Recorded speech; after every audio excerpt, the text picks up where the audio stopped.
Hello, welcome to the Ricky Gervais Show with Guardian Unlimited. Back where it all started. With me, Ricky Gervais, Stephen Merchant. Hello. And of course, Karl Pilkington. Alright. The internet phenomenon that is Karl Pilkington. Now this could be interesting. Now that noise, do you want to explain, Steve? I will. I've just sent a text to this number that some of you may have heard of, 63336. Now apparently this is a number you can send a text to, and it will answer any question that you have for it. And in the past, for instance, I sent it quite profound questions. I once asked it, should they have dropped the second bomb on Nagasaki, and it had a very thoughtful answer. So we've sent it a question, perhaps equally thoughtful. Karl Pilkington believes in ghosts. Is he an idiot? Now, we sent that because this is the Halloween special. These podcasts are 3 one-off free specials, and they're free because we want to thank people who paid for the audio books we did, the last 2 series. So thank you for that. I've just bought a flat in New York, and Steve's just bought a lovely BMW. Mercedes. Oh, is it a Mercedes? Yeah. Oh, is it? Oh, right, yeah. I haven't seen it yet. Carl's having his kitchen done and his boiler replaced. Still not happy. But, yes, thank you. The back catalogue is still available, in audiobooks on iTunes, but these are 3 free ones. Anyway, the question we asked, 63336, Karl Pilkington believes in ghosts. Is he an idiot? And this is the response. Unusually, producer Karl Pilkington is both an idiot and a comic genius. His humour is not to everyone's taste, however. That's amazing. That's the response. But it's curious because it doesn't really answer our question about ghosts. Send them, do you believe in ghosts? Okay. This is the Halloween special, of course. That's why we're talking about ghosts. Karl, do you believe in ghosts? Yeah. I mean, I haven't seen, like, a proper ghost. So why do you believe in something that there's no evidence for? Yeah, but why are we here then? If it is just sort of, you're born, right?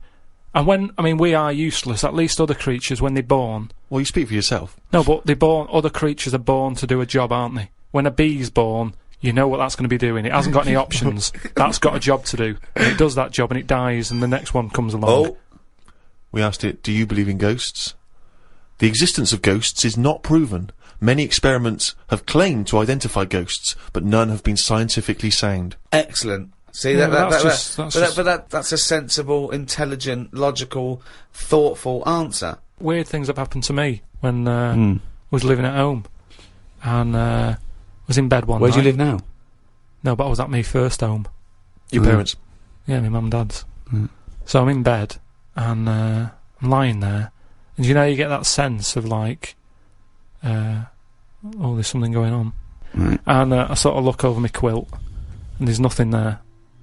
Thinking it's weird that. So turn me back on it. I'm thinking I don't want to know. If there is something there, I don't want to know. Right?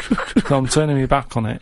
But then there's like a really high-pitched noise, right? Sort of the hairs on my back are like going up a bit.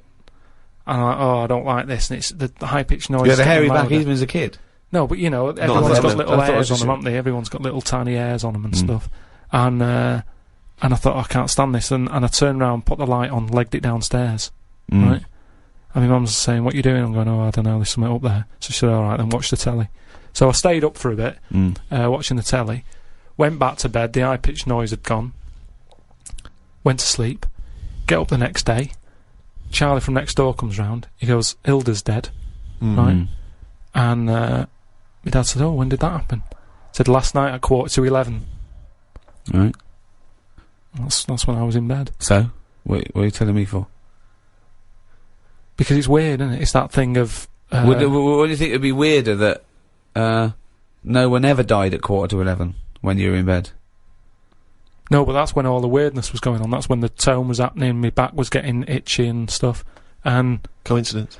And I went down and watched telly, went back up, gone and that, but that's when her spirit had sort of... No. Ah, okay, right, interesting. No, this is where we get into the facts. So Hilda's spirit had left whizzing round my bedroom, because my bedroom was right next door to theirs. Yeah.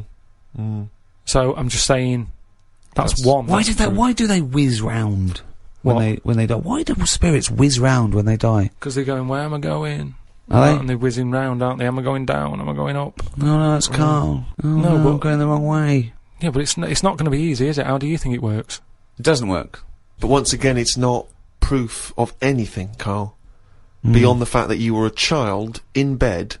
Why did your dad ask what time she died? No, he just sort of, what do you say to someone when it's awkward, isn't it? When someone gives you bad news, so you just think, what can I ask? What time exactly? Sorry? No, you just go, exactly what time did she die? My wife passed away. Yeah, what time exactly?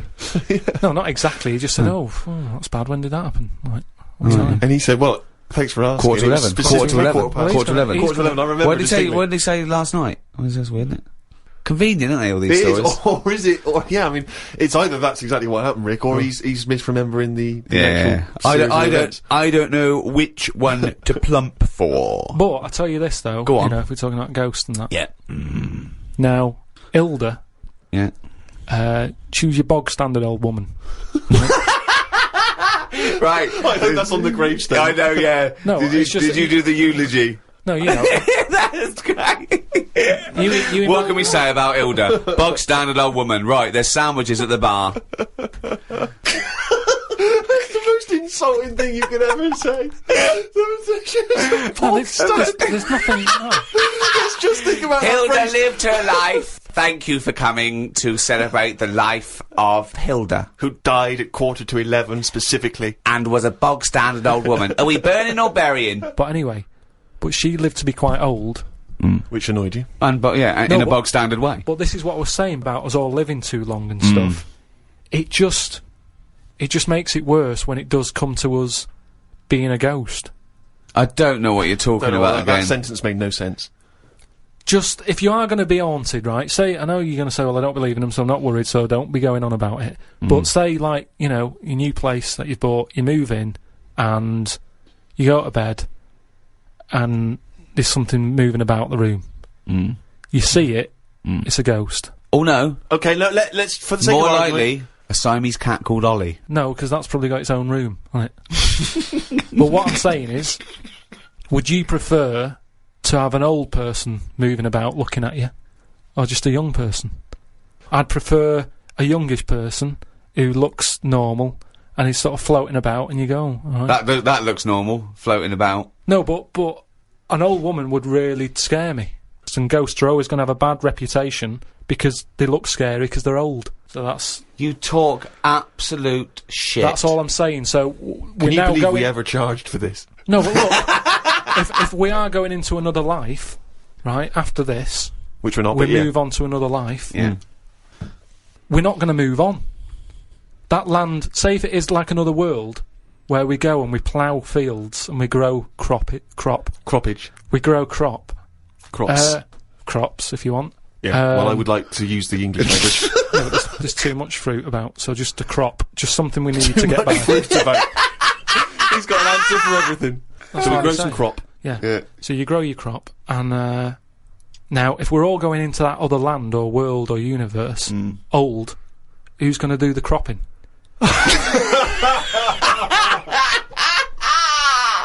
Oh God! Oh, I've never heard so much crop in my life. It's a load of old crop.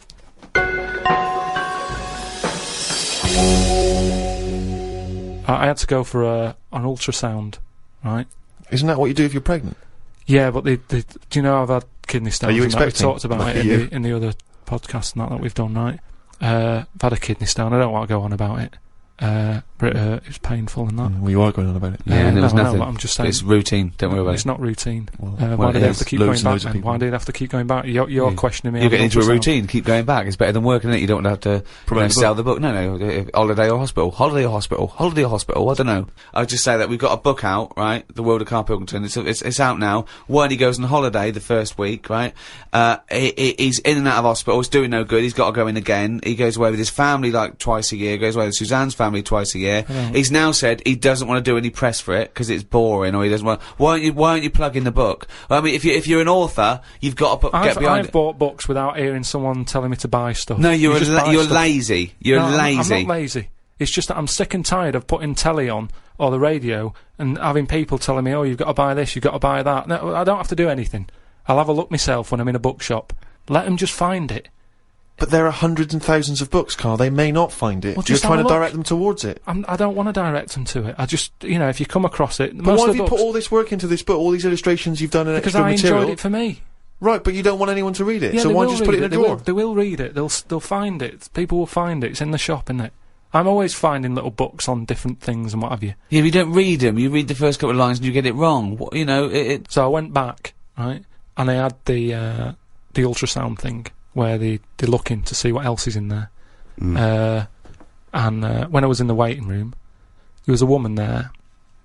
I reckon she was about 98. Now, why are they rooting around in her to see what's up with her? Just let her die. Do you know what I mean? If she's not in any pain. No. All I'm just saying, how long does she want to be around? And the problem is, she went off. Right, I was sat in the waiting room. She went off into the little cubicle to put her a gown on, and because she's old, she can't bend her arms and that. So she came out with it all open on the back, and it was horrible. It looked like a chicken that hasn't been looked after, right? It was all leathery skin and that, right? Now, the thing is, it's all very well keeping people alive, but the surroundings of the body isn't meant to be lasting that long, is it? Do you know what I mean? The actual skin of a body, it's all very well keeping the heart going, checking the kidneys and all that, but we're not meant to be around this length of time. Yet we're messing with it. Yeah. Just do the gown up. You never do, you never see insects or anything like that look old. You don't go, look at the state of that. Because they live about 4 weeks! Yeah, but maybe that's the way it's meant to be. In the same way, maybe we were only meant to live to be 40. But why did you go in for your operation then? Why didn't you just think, well, this is it, I've had my time? If they're looking after an old woman who's about 98, I'm having a go. Well, of course. Because you want to live on. She might have been flirting with you. No, she was... Keeping it open, just so you can have a little look. But I'm just saying, is that right? Is it right that they're going in there rooting around and stuff? I didn't like it. I didn't like having it done, I don't like going to the hospital and stuff and the doctors and all that. And she was pushing the thing down. And she said, oh, you can have a look if you want. So what, down where? On my kidneys, she was pushing like this little scanner thing. Oh, right. She was going to have a look. I was going, I don't want to have a look. She's going, what's up with you? I said, I don't want to see me insides. Did they put a tube down the end of your knob? Yeah, they did all that. We've talked about that in the other... But you were unconscious, weren't you? Yeah, but it doesn't matter, does it? If you know it's going on, it still bothers you. Just because you're asleep. Well, not really, no. What do you mean? Well, why does it bother you if you're asleep? Well, that's like saying, oh, I woke up and the house was robbed. Oh, it doesn't matter, you're asleep. Well, no, but... It's still going to bother you, isn't it? No, but you knew it was happening and you did it willingly. Well, it's not pleasant to go in and be made to go unconscious. That's the unpleasant bit, isn't it? And pain. Well, no, it's more the idea of it, isn't it? That's why, doctors telling you everything they're doing. It's like, don't tell me, you know what you're doing, just do it. I'm not going to have a go at it. It's not like DIY people coming around and going, oh, well, what you should have done there is, and you can go, oh, I'll have a go at that next time on my own without calling you out. If I get kidney stones again, I'm not going to go, oh, I've had it done before, I know what to do, I'll stick it up there. Doesn't happen, does it? But I can't, what was I saying? So anyway, so she was pushing the scanner over me kidneys and stuff. Yeah. Now, it was weird with her, because at no point did she make eye contact with me. Well, I don't understand what that means. Well, she meant to wink and go, your kidneys are fucked. No, but it's just weird that she probably spends her days looking inside people more than she does talking to people. I just thought it was odd that that's how she sees people. When she looks at people, she probably sees kidneys. What, this doctor? The woman doctor. Well, doctor? Yeah. Right. So, what you're saying is, the strange thing is that she often spends more time looking in people, because she's a doctor, than chatting to them. Yeah. And is it weird that Jonathan Ross is the other way around? Because he's a chat show host. He spends more time talking to people than looking inside them. No, but even when I was asking... Because he's got a different job. When I was asking her questions, saying, does it look alright? What's it doing? Is it moving about? Asking her questions about my kidney. She could have quite easily just turned around and give me a bit of eye contact. But she was saying, shut up, I'm concentrating, I'm at work. She was looking at the screen in order to answer your questions. Yeah, she's at work, she's doing something. No, but just... If she was here now going, Carl, what are you doing with that microphone? You'd go, shut the fuck up, I'm doing a podcast. Did she run this scanner over your head? And if so, did she find anything?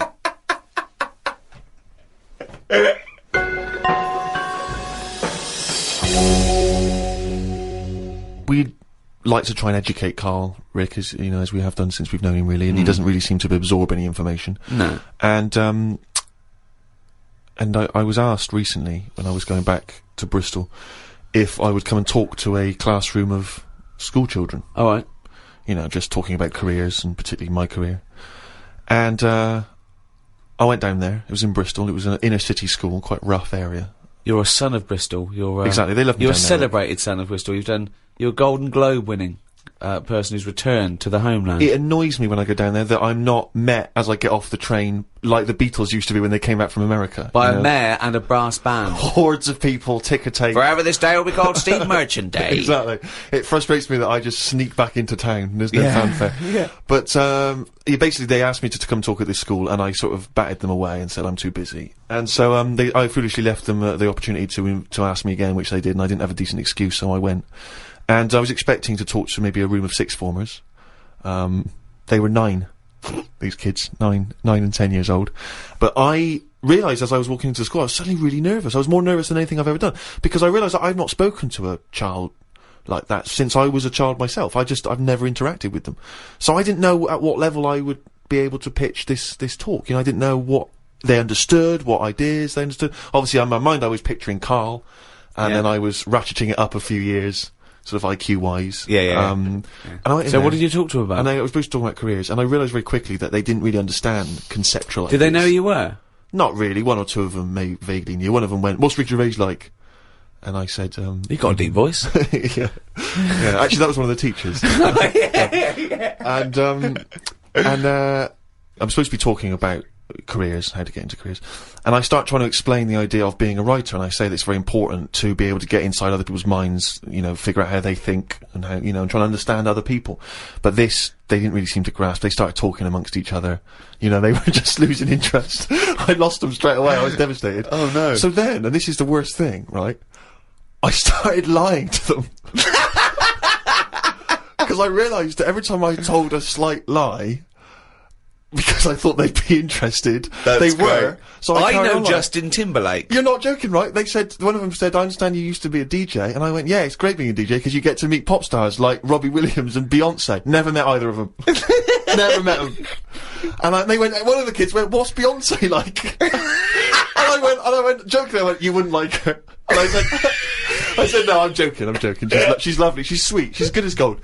I was making it up. But they were loving this, and the teacher was going, "Would you all like to meet Beyonce?" And they were going, "Yeah." And I was thinking, God, well... I'll bring her down tomorrow. Well, exactly, but I don't know why I felt it was like I wanted to win the approval of these 9-year-olds. That's amazing! Because my own achievements, I realised, wouldn't mean anything to them. You know, I could talk about the people I have met, but they don't care if I've met Robert De Niro, but they're interested if I've met Girls Aloud. Or me and Girls Aloud, some of the times we've had together, it turns out. But it is fascinating when you have to interact with people, with children like that, because I've got no concept of how to talk to children. To me, I can't grasp the difference really in conversation and chat between, say, a 7-year-old and a 13-year-old. I don't know at what point they learn stuff and pick stuff up. Do they understand? Do you know what I mean? I find it really hard. I remember once when I was about 9, the headmaster, deputy headmaster, used to do a little fable. I've talked about him in stand-up. He used to do a little fable. There's one I remember where he got a tube of toothpaste, and he got someone up. He said, "You, come out here. Squeeze this tube of toothpaste out on this board." And he squeezed it all out, right? And he squeezed it all out and emptied it. He went, "Now put it back in." And the kid tried to struggle, and he goes, "You can't do it." He said, "It's easier to do something than undo it." Okay, go back to class. Like, people are going, "Oh, I get it. I know what he means." Yeah. They're just thinking, don't squeeze all the toothpaste out. Yeah. Just save some. Yeah. I mean, you know, there's no way they're going to take on that metaphor at the age of 9. It's too conceptual, yeah. Yeah, exactly, yeah. Yeah, just stop misbehaving or I'll smack you. That worked. Karl, have you had to have any dealings with kids? How do you get on with kids? Do you relate to them? Or are they just as angry and perplexed by your views as we are? I mean, it's with everything, isn't it? Everyone's different and that. I can get on with some young kids alright, and some of them are, like, you know, a bit cocky and what have you. But, I'm sort of getting on with the baby at the moment, because, I've been made a godfather. Think of that. So, wow, who did they reject? I know.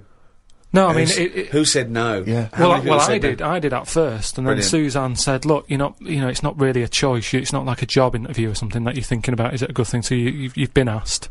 You should take it on." But what are they? What if they? Hold on. If you're the godfather of this kid, presumably you're friends with them, and they probably listen to this they're good podcast. friends. So now they're hearing, for the first time, that you didn't want to be godfather. Yeah, but I think that's good because they can hear that. It wasn't. I didn't just do it because I was asked. I thought about it. I thought it through. I was worried. It was kind of like, is this a job?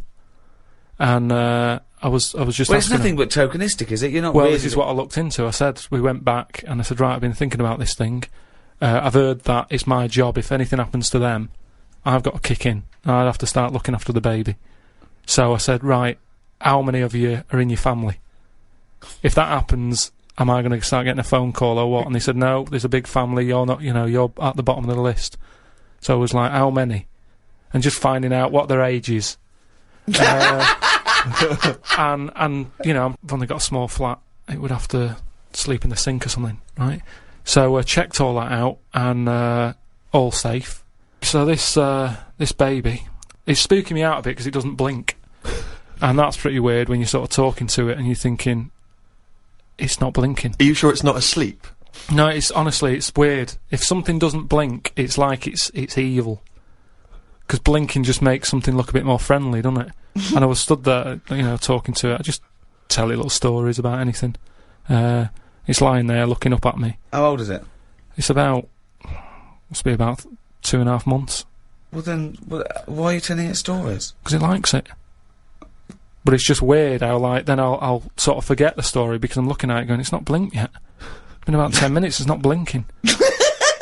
So then I forget the end of the story and I just walk away because it's not bothered anyway, it's probably not listening, is it? But What a pointless tale! What a pointless tale now and at the time. I think it likes it. The kids like stories, like you say, they're not bothered if it's not true or anything. Or if you walk away before the ending because you've forgotten it. That's Brilliant. why it's not blinking. It's so dumbstruck at the idiocy coming out of your gob. No, but you don't need to hear endings of stories. Maybe, like I said That's to you... the point. That's the point of a story, isn't it? No, it's not. That's the point why people... That's why people like stories, because they're hooked into knowing what happened. No, because there's loads of films that happen, and they have a funny ending. You leave there going, I wonder what's meant to happen. And then you make it up in your own head. You go, well, I bet what happened is that person went off and got married to that woman, and they lived happily. And then in your head, it's the truth. It's actually what happened. But I think that's better. Why are we told everything? Because So what would your end be to a story such as The Elephant Man? Okay, he's rescued from the freak show, he's put in the hospital, he becomes something of a celebrity, then what happens? He discovered he had big ears and he could fly, and he joined the circus and he was the main attraction. I wouldn't change the end that much, because at the end of the day, you can't make something up that's not believable. At the end of the day, he's got an head like an elephant. He's not going to have a good life, is he? So there's no point making out that he went on, loads of women fancied him, and he modelled hats. It's not going to happen. So he's got to die. The Elephant Man had to die, but at the same time, Was shot by poachers? show for his tusk? Show a few positives, because I'm sure there was good bits in his life. I don't know what they were, but look at everything. What was he like when he was a little baby elephant? They didn't cover what he was like as a kid, but you can get away with them sort of looks when you're a baby. You can be an ugly baby, and everyone goes, "Oh, isn't it nice?" There was some woman in a cafe the other week that I was sat in, and she came up and she sat down with a mate, and she was talking loudly, going on about, "Oh, the baby's lovely." They said it's got lovely big eyes, really big hands and feet. Now that doesn't sound like a nice baby to me. I felt like saying it sounds like a frog, but I thought, I don't know her. There's only so much you can say to a stranger. I don't know what kept me from saying it. That's what I was saying before about there's something. It sounds like a frog. There's something inside of you that stops you. Yeah, that's amazing that you had the urge to go, that doesn't sound like a good baby. What, love? I'm just listening to conversation. That baby you're talking about sounds like a fucking frog. Yeah, but something stopped him saying it.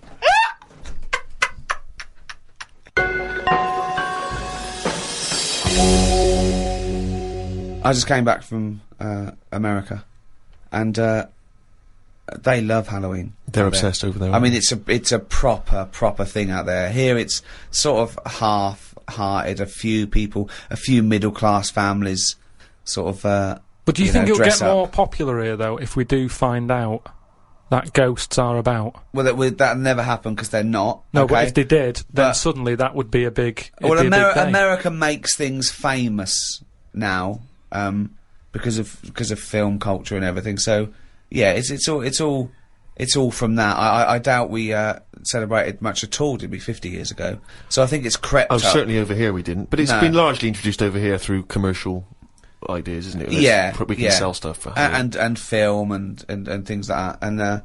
But out there, it was they start like weeks and weeks before, and they're decorated like proper. And but I saw a little bakery in Soho, and it didn't look right with cobwebs all over it and spiders on the buns. Yeah. But even though it's fake, it's just I don't think you should do it on a bakery. Do you know what I mean? I know what you mean. It's a bit creepy. That surely puts you off the product a little bit. I always find it a bit depressing. Like last time I remember going into supermarkets and you see sort of these old women who in their 60s and they're doing this job they don't really want to be doing, but they've been made to dress up as a hat. I know, as a witch or as Cinderella, and it just. Well, they could do it in like a morgue or something, just to sort of brighten up the place. Well, just so people aren't that scared. Imagine that. Imagine you going to identify your dead relative, and they go, "What's the spiders all over?" It's 31st October. No, oh, okay. But just make it a bit spookier and have a bit of fun with it, and let's not get serious about, like I say, passing on. Yeah, but those sort of people have to take their job seriously. I remember when my mum died, and I had to go along, and I was talking about what wreath they wanted, and this person, quite rightly, had to turn off their sense of humour in a way, because I suppose they mustn't offend anyone, so I had to. He spoke like that at all times. Yeah. At all times. Okay, and what would you like the wreath to say? She was a mother and a grandmother. I went, yeah, mother, grandmother, and what was her name? I said, her name was Eva. I said, and I made a joke. I said, do we get a discount because her name's short? And she went, well, actually, didn't laugh, didn't get that at all. She just went, just answer the question. She went, well, actually, you pay by the letter. I thought, okay, that fell flat. I'll go again. I went, well, a friend used to call her E. Yeah. I went, I'm joking. She went, okay. Nothing. Yeah. Bad audience. Bad time, bad audience. Tough crowd. Yeah, Undertaker's never known for their... Yeah, exactly, yeah. They don't crack jokes, Carl. A friend of mine was trained to be a doctor, and in his first year, when they practice, they intern at the hospital, he was watching this patient, and two other doctors came in, and I won't say his name. They said, can you go and check on Mr. So-and-so? He went, yeah, and change his drip. So he went in, changed his drip, came back out. The doctors came, after about 10 minutes, they came running and said, what did you do? What did you do? And they went in there and said, I just changed the drip. He goes, well, he's dead. He's dead. He was going, I just changed the drip. I did this and that. And they started laughing. He goes, no, he was dead when we sent you in there. Yeah. Now, that is almost excusable because it's imperative if you're a doctor Absolutely. to become accustomed to the fact that people die and that it's, exactly. Yeah, so they were making a joke about a dead body that means nothing to them other than professionally. Yeah. They were getting through it. He thought he'd just murdered someone. Yeah. Well, he thought he just killed someone. But yeah, they have to be desensitised. But they wouldn't do that in front of the relatives. They wouldn't go... I had a laugh earlier with a young intern. When your dad died, we sent him in to change the drip. Didn't even check. It was quite good. Anyway, let's get him out of here. No, but they do have a laugh. I heard about a doctor who was working on a brain, right? And apparently when they work on the brain, it's best to keep you awake. Because, just so you can go, that hurts a bit, and they go, oh, we best not touch that bit again. That's the reason, Rick. Amazing. That's the reason. No, there's amazing. certain operations, isn't there, where they go, we can knock you out for that, but for this one we want to know... It's probably because the brain needs to be active in order to... Yeah, to show identify the thing. activity, But sure, yeah, So it's anyway. actually so you can wake up and go, yeah, no, that hurt. That stings. Oh, that stings. Don't pop that in there. You can't feel anything in the brain anyway. No nerve endings. Really? You can't Can't feel it, can you? Well, maybe there's another reason. But anyway, his head's open. He's sat on this chair. The doctor's going... I reckon he was laying down. I thought he was laying down, but in your world he's not. He's sat on a hard-backed I think it's more like chair. in front of a mirror, like a hairdresser type thing, right? And he's cut the skin off. So get a bit shorter there. So he's for the weekend, sir? I won't be shagging with no brain. Anyway, so he's cut the skin off and, chopped a bit. And you're always going to get bits, aren't you? Sort of. Whenever you cut anything, you end up with a bit missing. But anyway, somehow he does the brain stuff. He fixes it. I don't know what he was doing. But don't you? You don't know about. You don't know the intricacies of brain surgery. That I find perplexing. So you're not a neurosurgeon. I don't want. Oh, okay. So they sorted out the problem, right? And he goes, right. All we've got to do now is stick the head bit back on. Yeah. That's what it's called, by the way. The head bit. This happened. Yeah. The head bit's connected to the face bit. Yeah. So he sticks. Nurse, head bit. Doctor, do you need leg bit? Not yet, nurse. Head bit, then leg bit. So they stuck the head bit back on, and then can you pass me the sharpie thing? He was trying to sew it, and he was going, "This isn't fitting. This." He's going, I don't know. And you know, like, because the patient's... Right, if this turns out that it's someone else's head. Or a toupee from the doctor next to him, or a cat. Wow! No, you've sewn a cat to my brain! It's none of that. He's trying to sew it, and he's thinking, why isn't it fitting? And he's thinking, is it because the head's swollen? Because, he's been messing about in it, and things swell, don't they, and messed about with. So he's messing with it. He's going, I don't understand this. And he's panicking a bit because the patient's awake and chatting and stuff, and, it's difficult to have a normal chat when you're panicking a little bit. I know, there's a queue as well. People want their brain done. And they're just reading old copies of magazines. They're going, hurry up. So... I'm going out tonight. Do you want to wash it? No, just, I'll wash it later. Just take it off, do the brain, put it back on. Anyway, what happens is, he has to start rummaging.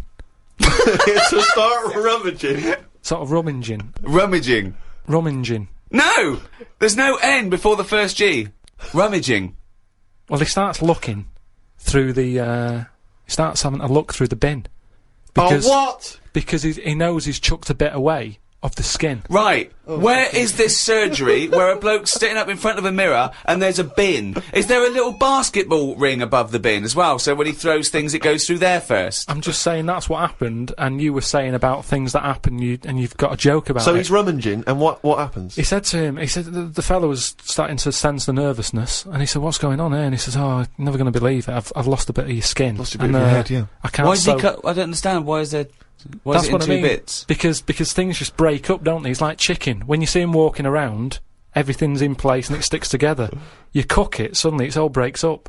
He cooked his face before he cut it out. I'm just saying how flesh, it sticks together well. Yeah, he'd cooked the scalp before he'd taken it off his head. No, but it's just an example of how skin can break up with the muscles and everything. So he's rummaging in the bin, and does he find the head? He found the bit, and then he's like, oh, sorry about that, and he sort of managed to stick it on. Right, he didn't wash it off or anything? Yeah, I'm sure he'd give it a bit of a rinse. But I'm just saying how... Nonsense. You've got to make a joke out of stuff, haven't you? Yeah, it's bollocks. If you're a doctor. Okay, that's good. So where was the joke in that story? At what point I thought this was a story about how doctors have a sense of humour. Yeah, when did he make at a the joke? end, they sort of laughed and he sort of said, oh, there you go, it's back on, but good job the bin men didn't come or whatever. And they made a joke out of it.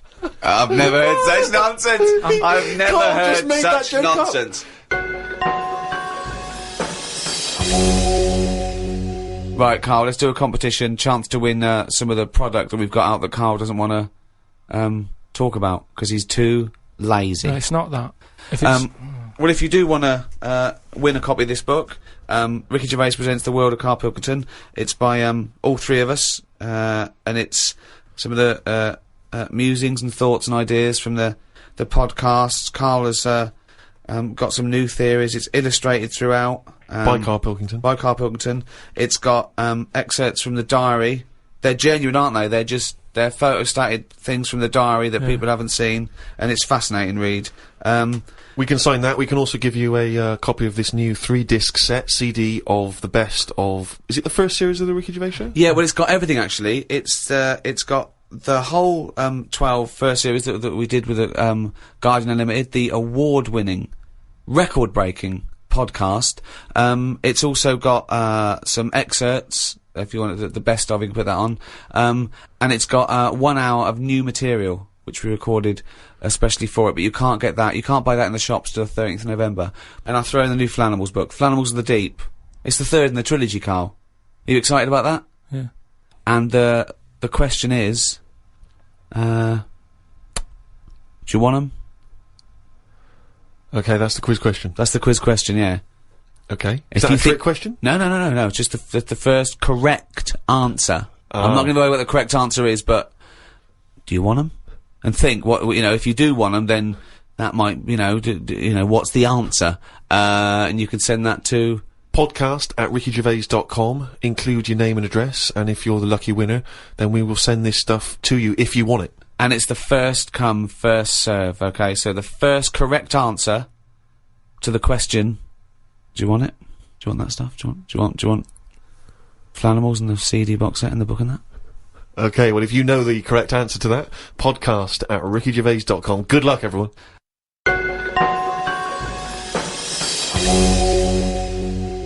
Well, thank you for listening to the first of these 3 special podcasts with Guardian Unlimited. The next one is out for Thanksgiving, 23rd of November. We don't actually celebrate Thanksgiving. What is Thanksgiving? It's a thing in America. Right. It's like the big holiday. Probably rivals Christmas. Probably bigger than Christmas in. Well, what do we do here? But we don't celebrate here, do we? So it's a date, isn't it? Yeah, but no one's going to remember that, are they? 23rd of November, they can remember, can't they?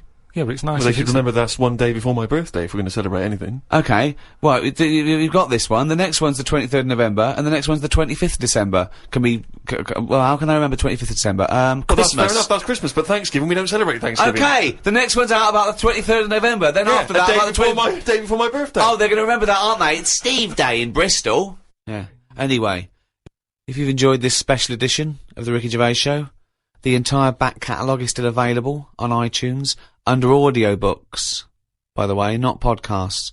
Audiobooks, and you can get everything we've ever done. I'd like to thank the guys at Positive Internet for hosting this. Those great guys, what would we do without them? So, it's goodbye from me, goodbye from Steve Merchant. Bye. And goodbye from Karl Pilkington. Right. Welcome to the second in this series of 3 special free podcasts with The Guardian Unlimited, with me, Ricky Gervais, Stephen Merchant. Hello. And Karl Pilkington. Alright. These are a special thank you to all the fans that bought the last few podcasts we've done. Still available on iTunes. You can't miss it, it's at #1 in the charts. Karl, it's Thanksgiving. I don't know what that means. I don't know why we're doing this.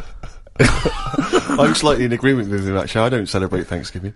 Well, no, but it was, arbitrary dates are easy to remember for some people. Halloween, Thanksgiving, Christmas. Easy to remember. I don't think Thanksgiving is. Well, it is in America, and... Yeah, but I couldn't tell you... I mean, I've been around for 30-odd years. I've never celebrated one of them.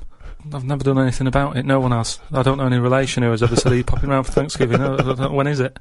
I've never done it. Because it's not celebrated in this country. So why are we celebrating it? We're not celebrating it. It's an arbitrary date to do a podcast.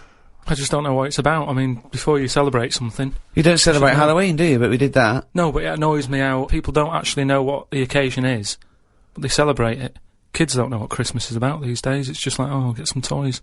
That's what I mean. So Thanksgiving, it's just another one, isn't it? It's another event. Okay, why do you celebrate Christmas then? Because everyone else does. You can't get away from it. I'd quite happily block it out. If I did a new diary, I'd leave out that date and go, come on, let's get on, let's do something good. Well, you go on holiday every 2 weeks. What's that to celebrate? No, I'm just saying... But people need a little break, don't they? It's a great... He doesn't. Christmas is a great time, even yeah, if you but take away the problem is, what I don't like about it is everyone's off at the same time, so everything stops. See, what I'd do is, I'd say to people, do you like Christmas? Yeah. Right, when do you want to celebrate this year? And let them do it whenever they want. Well, that's ridiculous. Why? As long as you're remembering baby Jesus, does it matter when you're remembering him? But I'm an atheist and I celebrate Christmas because it's a time of year where everyone is off and everyone gets together. Yeah, I know. I don't care what they call it. The fact that we're all doing it at the same time is what's nice about it. There's a sense of community. No. National community. Everyone shuts down by about December 15th or whatever. And then it doesn't get going again till, like, January the 6th. But what is it you're missing out on during this period? Just, it's like 2 weeks there. I mean, that bit between Christmas and New Year, you might as well delete that out of the calendar. Yeah, because heaven forbid you can't pop down the library, because it's closed. all that reading you've got to catch up on. I'm just saying that we're wasting time. What are you doing though? I've never seen anyone on this planet waste as much time as you. If you're not on holiday, you're following an insect around the fucking park. So don't give me that shit. I'm just saying that I don't like fun. Never a true Well, word there said. we are. We've got to the nub of it here. You don't like fun. This is true. You don't like Christ anything. almighty, you do not like fun. No, organised fun. I hate that thing. I've said it a bit before about, you know, it's that date, that's what you've got to do. Will there come a time when someone goes, we've done enough of this? Will there come a time, and for Thanksgiving? Possibly. Yeah, possibly, yeah. Things change, don't they? And you'll be happy then, will you? In 5,000 years' time, when we all worship Glong. Yeah. Just make a change. That's all I want. Because, you know, I've been keeping a diary. Yeah. What did you have in the calf yesterday, for example? We can read about that later. It's just, like Ricky said, are you gonna do, you know, another one next year? And I wouldn't, because it's, you know, you do the same stuff every year, don't you? It's set up the same way. January, February, it's the same thing, it's the same routine. Yeah. And if you're writing in Why a are they book, always doing them in the same order, those months? It sickens me, Rick. I tell you.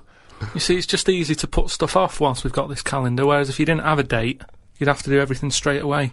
What? Say if I was in charge.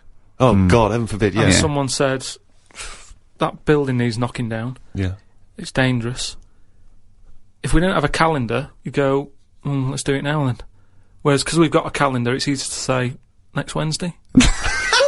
I love him! His theories are amazing! I mean, I don't know, maybe he is a real visionary thinker. Maybe he is free. You know what I like about him, though? All his thoughts, they're about freedom of expression in a strange way. He's not burdened by anything. He just goes, well, why do we think like that? He questions everything, like a true visionary scientist. But who gets a diary come Christmas time, which I know you hate, you know, for the next year, and thinks, what a piece of shit. Now I've got to I'm put just gonna something do stuff when I want to do it. I'm going to take out next Wednesday. There's no such thing as next Wednesday. No, but what I'm saying is, before the year's even started, I know in that new diary I can whiz forward to December 25th and I go, another Christmas. I don't know what you mean. So everything's set in stone before I've even started the new year. It's like, Pancake Tuesday, that's coming up. So someone's already Remember decided. It's Tuesday. Someone's already decided. Someone's already telling me what I'm doing on half of the year. But, and it just all been those nice. pages are blank, Carl, for you to fill up with stuff. Oh, guess what? Guess when my birthday is again? 23rd of September. I'm just saying, move them about a bit, move the days about a bit, so it doesn't get predictable. But when we change Pancake Tuesday to Thursday, do we tell anyone else? Yeah, they do an advert on the telly, just saying, don't forget to buy your pancake mix. But so why, Thursday. Carl? Why not just stick with what we've already got? Because if you're notifying everyone anyway, I wouldn't put a date on that pancake day anyway. Just have it when you want. Have it when you want. There's no big deal. You've got to make them yourself. It's not like some place is opening to do it. Have them when you want. I don't know why that's got a special day on it. Sick of it.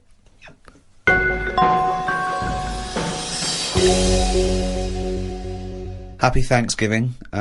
Thanksgiving is based on new settlers to a new land surviving. Yeah. And I was talking to Karl in the week. We were talking about new settlers and everything, and I was thinking, imagine if you had to start a new settlement now, okay? There's something wrong with the world, okay? The world was kaput, okay? And we found another planet. So, Karl, if you had to go to a new planet, don't worry about starting life again. They've got sort of like these breeder clones that do all that, but you can choose 6 people from this world to take to start this whole new world, okay? So you need, you know, as I say, you don't need to So worry what's about happening here? Is this... It's going to be wiped out, okay? It's going to be wiped out, but there's enough on this spaceship for you and 5 other people, okay? And they've got them there. They've got these sort of breeder clones there, so it's going to be populated. You're going to have the workers, the drones, everything like that. But you want to take 6, I suppose, sort of world lords to teach, to lay down the politics, the teachings, the laws, the government. I'd hate it. And how long have I got to make a decision on it? Till the end of this podcast. Right, go. Who do you take? Who's the first person you take, and why? And where are we going? Mars? Okay, so a planet where there's an atmosphere. I've got to know where I'm going, because I've got to sell it to the people who I'm asking. There's no point when I go, are you coming with me? Where are you going? I don't know. It's just like this world. There's oxygen, there's seas, there's rivers, there's forests, there's animals, okay? But we're going to populate it with the human race, and you can choose 6 people to lord over this new kingdom. You want the best people for the job. Yeah. So, who's the first person? Probably Patrick Moore. Why? Why would you take Patrick Moore? Just because he knows his way about up there, doesn't he? He'll know the way. So just have him. I think that will, whoever I pick next, if they see that he's going, they'll go, right, you know, it's going to be a long Moore's journey as on it board. is. You don't want someone who's going to be going, is it left here? Is it right? Do you know what I mean? And he could play the xylophone on the journey. But Carl is Moore the most useful person to have if you've only got 6, because he may be very useful getting to the planet. No, but I've once always you got wanted to there, meet him as well. I've always wanted a chat, and that'd be a good chance, wouldn't it, when I'm in a rocket? How long's it taking to get to Mars? I don't know, a year. That's what I mean. No, it's so not Mars, it's somewhere else. Okay, so it's a year to get there, and then... yeah, well, that's what I mean. So it's a good chance to have a chat with him Okay. about stuff. So And I Moore- think he'd be up for it as well, to be honest. Yeah. I think you know. it's his- why do you think that? just because he's spent his whole life talking about what's going on up there, isn't it? And yet he's never been. And I feel sorry for him. You know, most people when they're into something, they get to go to a place, don't they? Sure. People who don't know who Patrick Moore is, he's an 80-year-old astronomer. Yeah, that's what I mean. So let him have a bit of a good life. So Moore's on board. Yeah, Patrick Moore. He's on. Right, out of 5 others. 4 others now. Jamie Oliver. Why would you take Jamie Oliver? Just food and that. You need someone, because they say that like you know, you can feel down if you don't eat. He couldn't convince 8-year-olds to eat a carrot. What's he going to do in this brave new world? They're all going to be on turkey Twizzlers. I think he's got the right attitude. He wouldn't be faffing about. Remember, we've landed now on this new world. Yeah. I don't know what it's like. The people who've Listen, made me I go, love Jamie Oliver. I think he's great. Yeah. But he wouldn't be in my 5 people to start a new world. That's all I'm saying. Nor would Patrick Moore, because he knew the way. Well, what chef would you pick? I wouldn't pick a chef. Why would I pick a chef? Because you want someone who's going to, like I say, food's important. When you're low, there's nothing better. If you're a bit fed up, there's nothing better than having a good... But Carl, I don't think you quite grasped that these people have to start civilization again. They have to be wise people who can make the laws. Yeah, and before you do all that, you need a good meal. So Jamie Oliver, that's his job. It's like when we get there, that's when he kicks in. Right. He's the first one, really, Can I who suggest gets going. Just to save 2 places on Patrick Moore and Jamie Oliver, take a map and a cookbook. Okay, who's number 3? What sort of state is this world in? Does it need... Oh, he's going to take a fucking gardener. It's like It's the world, but new. It's that exactly. It's the world but new, untouched by humans. There've been no fossil fuels burnt, no machinery, no wars. Just this Garden of Eden. And you, Patrick Moore and Jamie Oliver pitch up. Plus, who else, Carl? Go now. First thought. Attenborough. Again, he's a genius, and he's a bit of a hero of mine. But I don't know if we need Attenborough. Just because I reckon if it's a new world, you're saying it's the same, but they always say, don't they, that all worlds are different. So I'd want him there, just to sort of, when we're roaming around, because we'll all stick together for a bit, won't we? Yeah. When we're roaming around. Then they'll be sick of the sight of you. They go, let's lose Carl. But you've got 2 men so far who've got a combined age of about 150. I mean, if you're starting a brave new world, dare I say it, not going to be around very long. Shouldn't you be taking some younger, fresher blood? No, not really, because they haven't lived, have they? These have lived, and they can and they're useful, like I say. Patrick Moore's done his bit, he's got us there. Oliver has cooked us a dinner. Day 2, I reckon we'd end that on day 1 there. We'd have a dinner, we'd all have a chat. I don't think you're thinking of the future. I think you're camping trip. Exactly, I think you're thinking of the journey, and then the first night. Okay. So you've got David Attenborough, you've got Patrick Moore, you've got Jamie Oliver, you've got 2 other places. I get the feeling that you're not so much recruiting people for a new world as I'm a celebrity, get me out of here. As a dinner party with people you'd like to meet that you've seen on the telly. Oh. Come on, 2 more. I'd text someone who's a bit daft. Just so... No, you don't need to, Carl. That's covered, believe us. Yeah, no, that's what I mean, though. I don't want them having a go at me going, why are you here? I'd point the attention somewhere else. To text someone else who'd sort of wind them up. So who's that, then? Paul Denan, or someone like that. It really is. I'm a celebrity. So you've got Patrick Moore, you've got David Attenborough, you've got Jamie Oliver and Paul Denan. They're starting life again. Okay then, brilliant. Oh God. Right, one more. This is amazing. It's going to be. I'd love to go back and visit this in 1,000 years. What teachings they laid down. Oh God. Don't know. It'd have to be a woman. I think you got to have a woman in that little group, haven't you? Could have another woman chef or. It's mainly eating. He's got that covered with Oliver, but no, he's got to take Nigella in case he's in a cream cake kind of mood.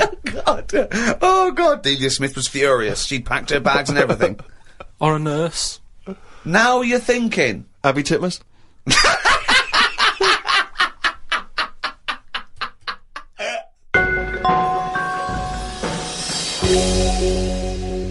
Carl, I know you like to be kept abreast of all the latest breaking science news. Did you read recently about the blind mice that they have been able to make see again? And hopefully they're whatever they did, which allowed these mice to be able to see again, they're hoping to be able to do with humans in maybe about 10 years' time. Or at least begin tests in 10 years' time, which is pretty impressive, isn't it? How many of these mice did they experiment on? 3, probably. Right. They were... It wasn't taking place in a farmhouse, was it, at all? I didn't read the intricacies of the Did they story. have tails? Did they still have their tails? The 3 blind mice? Because, yeah. I don't know. Again, well, I'm not sure. Well, Okay. What's your concern? Well, I think I know what happened there. Really? Yeah, I think the farmer's wife probably got annoyed at them running after her. Right. But how could they run after her? Because they're blind. I don't know. I think they used a sense of smell and hearing. They could hear her clogs, and they followed the sound of the big fat clogs. Right. But they got their comeuppance. They lost their tails, so now they're blind with no tails.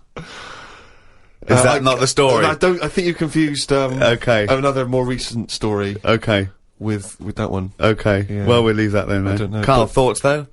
Extraordinary, isn't it? To be able to cure blindness would be a remarkable achievement in science. It is, but it's just that thing how they say they've done it on mice and what have you. Yeah. If I was blind and I went in for the meeting with the doctor, yeah, and they said, "Do you want yours doing?" and then they said, like, "We've done it on mice," that wouldn't be good enough for me. I'd say, look, when the blind fella gets in, don't say we've done it on mice, just say we've done this on eyes. Because if he goes, what eyes? Just say just a pair of eyes. Yeah. As soon as you say mouse's eyes, it's like, well, it's not the same, and it sort of, it would make me go, I'll leave it. Yeah.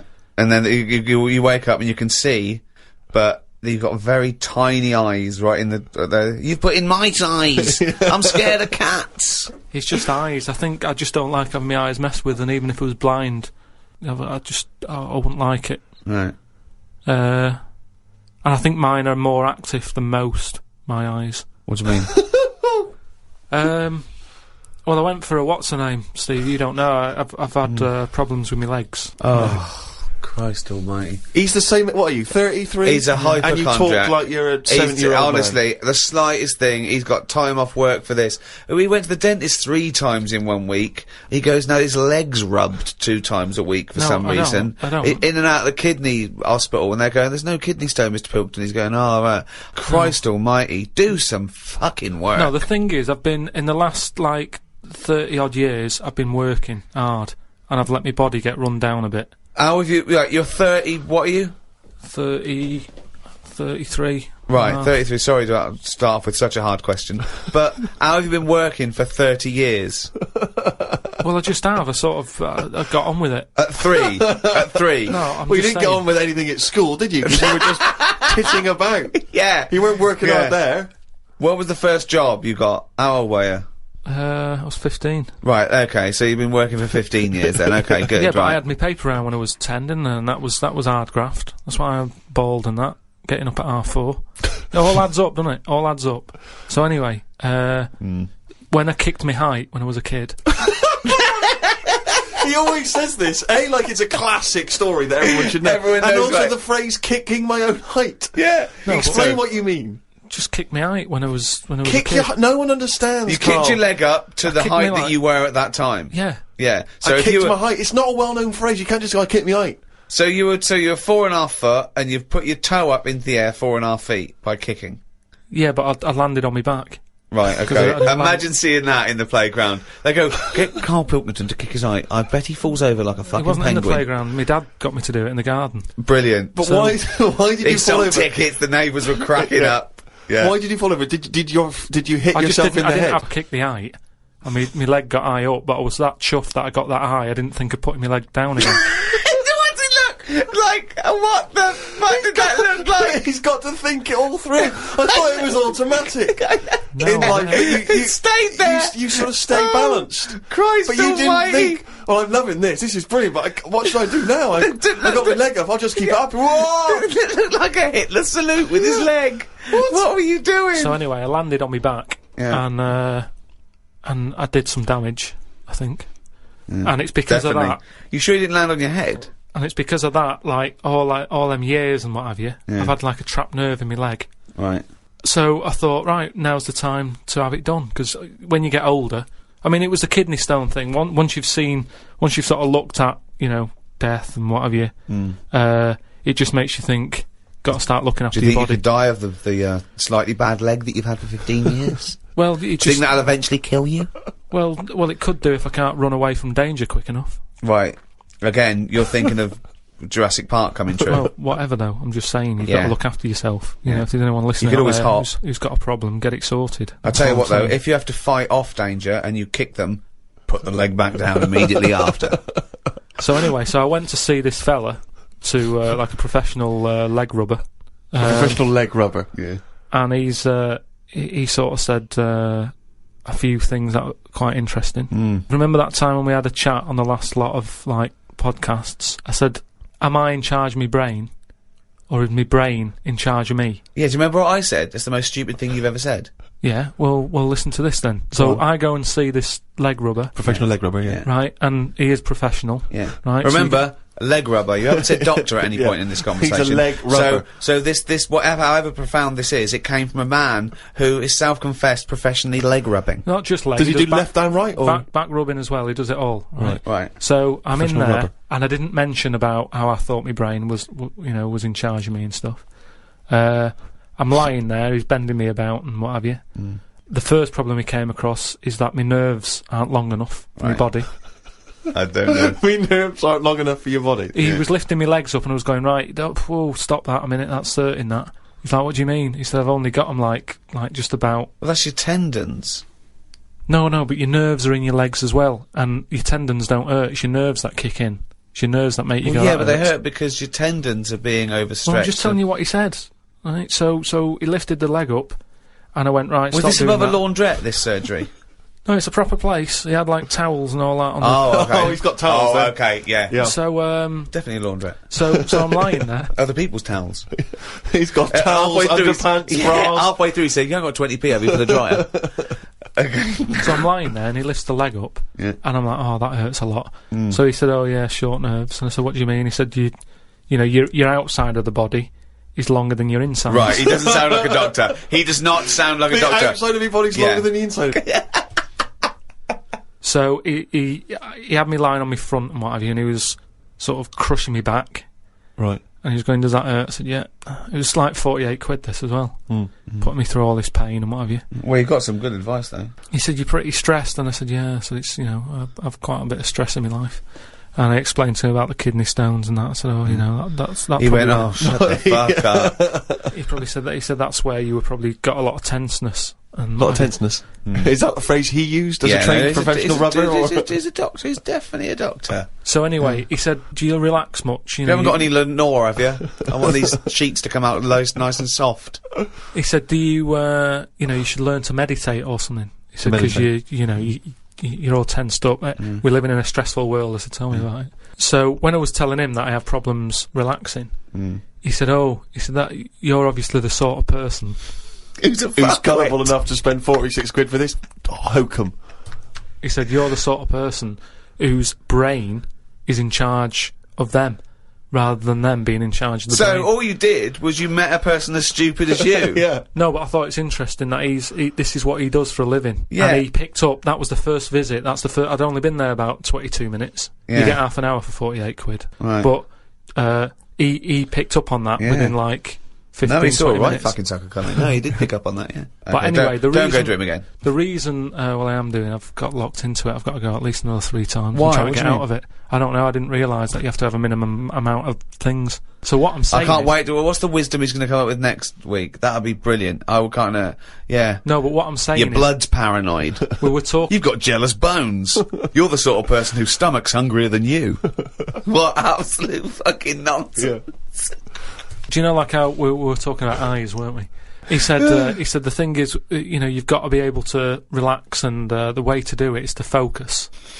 Right? He said, so what do you mean? He said, when you go to sleep... You're the sort of person whose eyes can see further than you can. He said, when you go to sleep... Close your eyes and see.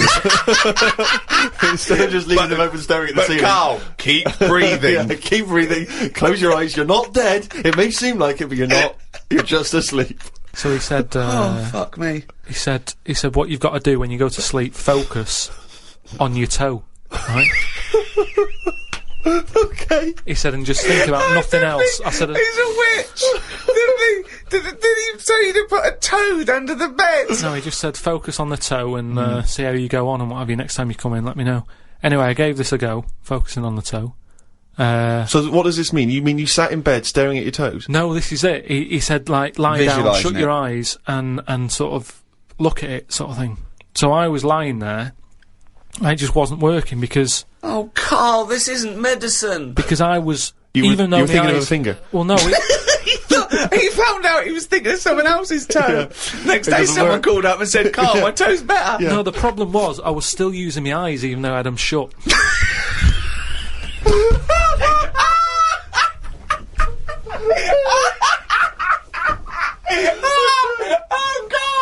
Oh God! Just when I think he could never come up with something stupid, he pulls that one out of the bag. Right. So what does that mean? Oh God! You were still What does that mean? I was straining them. I had them shut, but I was sort of looking down at my foot. You were trying to see through your eyelids at your toe. Well, I was looking down, so I'm thinking that's where the foot is.